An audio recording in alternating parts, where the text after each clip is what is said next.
With St. Patrick's Day right around the corner, I thought we'd have an Irish theme this week.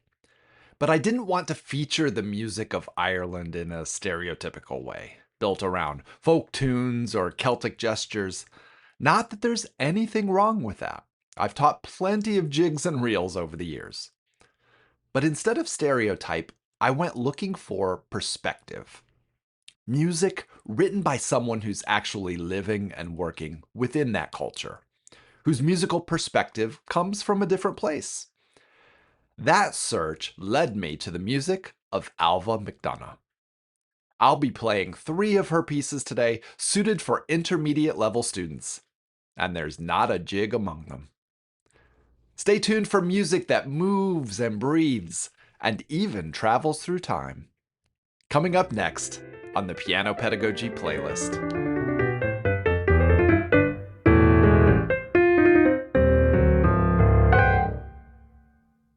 Greetings and welcome. I hope your day is going well. My name is Luke Bartolomeo. I'm a pianist, a teacher, and also the developer of apps for music education, including Flashnote Derby. Each Monday, we explore some of my current favorites from the contemporary repertoire of piano music written for students, all by living composers. Ailbhe McDonagh is an Irish composer and teacher, and she performs internationally as a cellist. She teaches at the Royal Irish Academy of Music, and she has collaborated with pianist John O'Connor, who was actually her piano teacher for many years when she was a child. If we could all be so lucky. So she comes out of a serious classical performance background, but she's also very involved in creating pedagogical music for a variety of instruments, including a sizable output for ukulele students. But it's her piano music that we're interested in today, and the first piece I'm going to play is a piece called The Estuary. I have to admit, in my mind, I kind of had an idea what an estuary was, but I had to look it up for sure. Put simply, an estuary is where a river meets the sea, where fresh water and salt water mix together. It's a place of flow and blending and subtle movements. And that image helps us unlock this piece. The teaching notes describe the piece as needing a flowing pace for a kind of rippling effect. There's a moment of 2 against 3 where the rhythms are overlapping, almost like currents moving against each other. For me, this piece has a quiet majesty. It creates an atmosphere. It asks the student to really listen. Here is The Estuary by Ailbhe McDonagh.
Long, long melodic lines in that piece. You might guess that the composer was a string player. Our second piece today is called Time Travel. And if you thought you had an idea of what this composer was about based on what you heard in the first piece, you might be in for a surprise. Where the estuary was driven by melody, time travel is driven by rhythm. The composer describes it as an atmospheric piece that helps develop a strong inner pulse. There's a long, gradual build that comes to an abrupt stop before resuming its journey through time once again. It would be so easy for a student to make this piece sound harsh, even grating. When I play it, I really strive to keep the dynamics constantly shifting ever so subtly, even where no dynamic change is indicated in the score. The piano starts to sound overly percussive if you're just repeating the same chords at exactly the same intensity. See if you can hear what I'm talking about. This is Time Travel by Ailbhe McDonagh.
If you have students like I do who are really into the music from the movie Interstellar, which great music by the way, I think they might go for this piece also. There's something cinematic about it. It's definitely giving the sci-fi vibes. Our final piece today is called Asana Olea, and it might be my favorite of the three, even though it is the simplest. If any of you out there are yoga practitioners like I am, you already know that the term asana comes from yoga, and it refers to a pose or a position, oftentimes something balanced and grounded. And that's how this piece feels.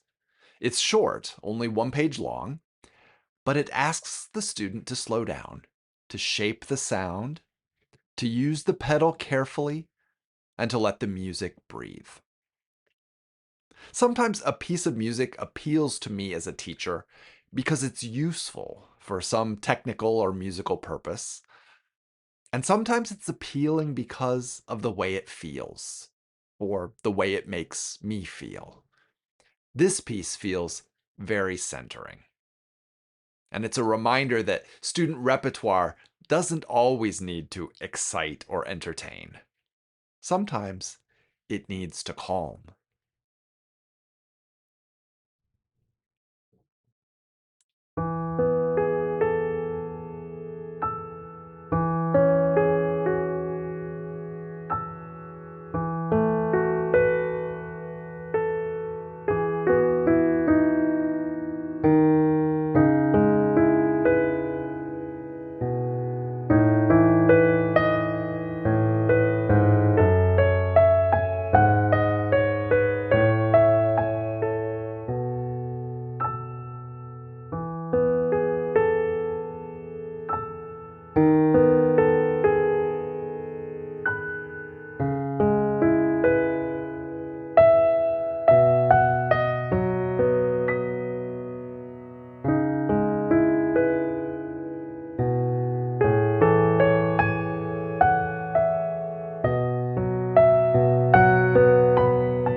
When I consider these three pieces together from our St. Patrick's Day episode, they don't really sound Irish in any obvious way. No cliches, nothing that feels like a souvenir version of Ireland.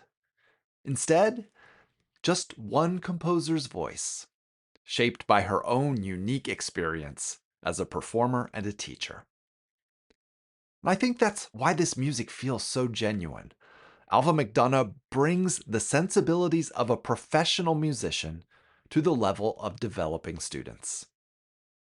If you're looking for repertoire that develops listening and storytelling, these pieces are definitely worth exploring. There will be links to all three pieces in the episode description, and they're all available individually as digital downloads. You can also find them by visiting us at pianopedagogyplaylist.com. This is episode 31. And just like that, it's time to close the lid on today's episode. Whether your week eases in like the tide, races like time, or asks you to slow down and take a breath, I hope you and your students can find a little beauty in the small sounds, the moments that don't try so hard to impress. I'll look forward to seeing you again next Monday when I'll share more of my current favorites from the contemporary piano teacher's repertoire. Until then, keep nurturing the music and have a great week.